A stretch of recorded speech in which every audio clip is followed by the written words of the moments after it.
What's up, everybody? It's Cornell with the Relationship Theater. You are now tuned in. Um, Thank you so much for revisiting the page. This is, I think, my fourth video, and it's another late night. It's 12:44 a.m. So gonna be another late night for me. But I had to get this one done. Had to get some thoughts on the paper. And so, what this video is going to be about are two characters.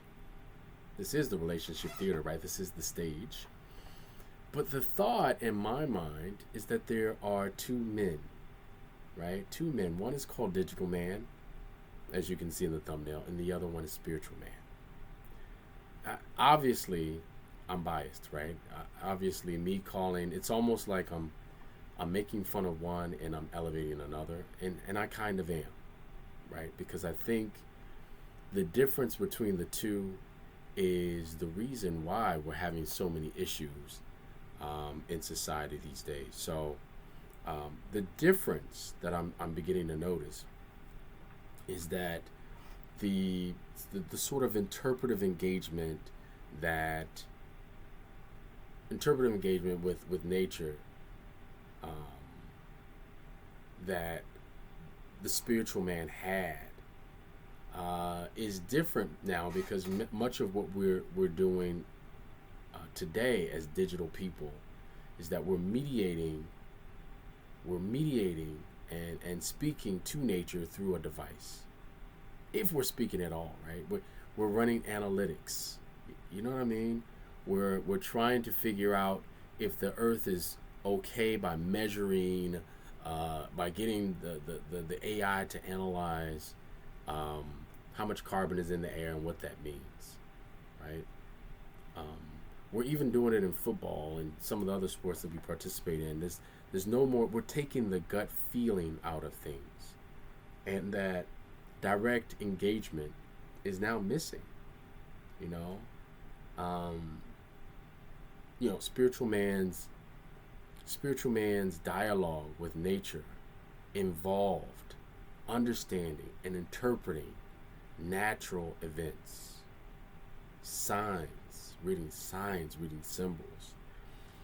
And, you know, often the digital man scoffs at those skills, saying that was, you know, for lack of a better word, that was all bro science.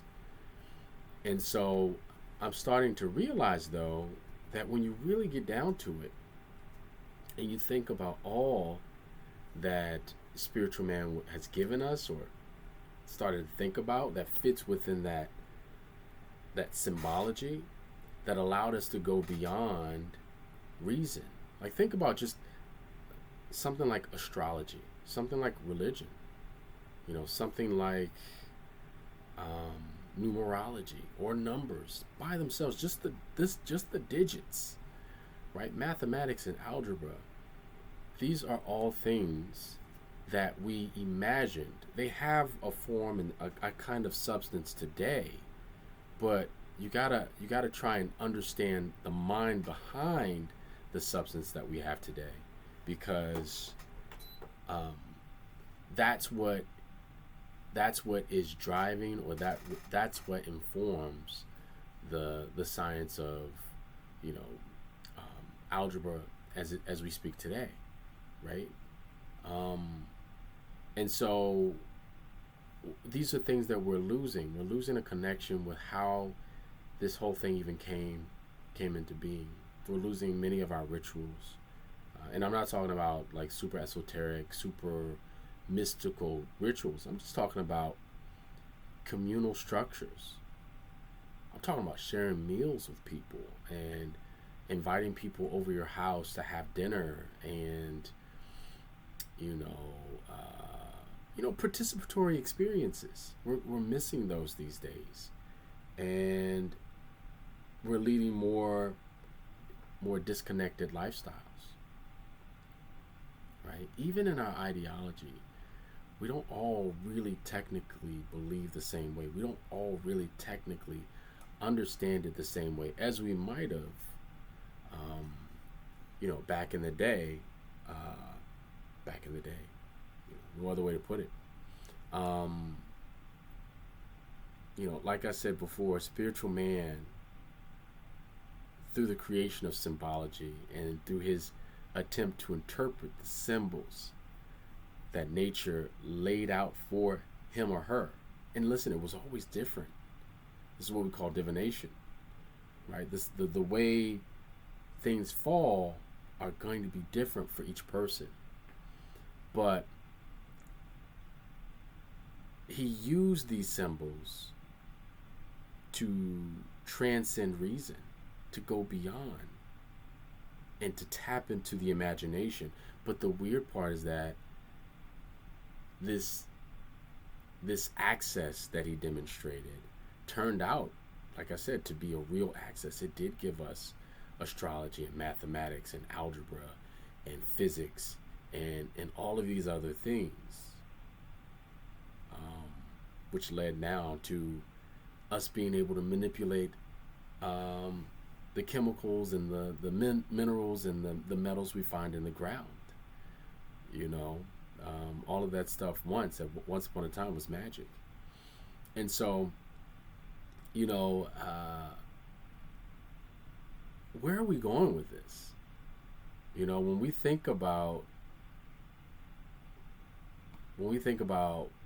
where things are today, where are we going?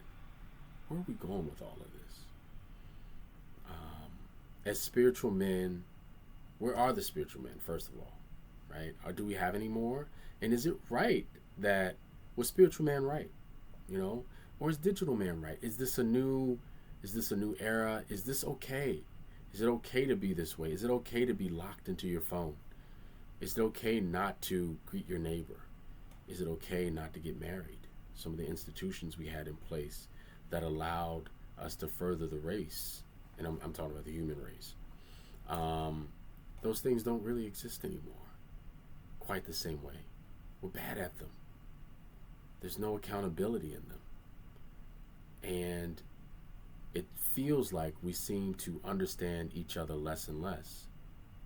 Man and woman, father, son, mother, daughter.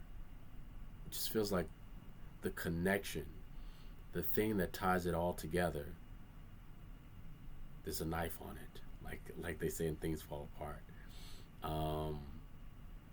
And who knows if we can even put it back together. Like I said, this spiritual man had a certain emphasis on not just knowledge acquisition, but also wisdom. Understanding the manner in which things work and why and what to avoid, because that's how this works. It wasn't necessarily just a knowledge. Sometimes it was an understanding of the interactions of the destinies within an environment. And I just feel like we're losing that and have lost that. And some of us are going to have to make a concerted effort to get that back. And so I implore you to think about this. I would say, this deserves some reflection on everyone's part. But let me know what you think.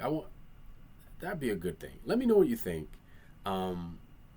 Feel free to like, subscribe, and comment down below. I can't wait to hear what you guys have to say about this. And I'll see you in the next video. I hope you had a good time. Peace.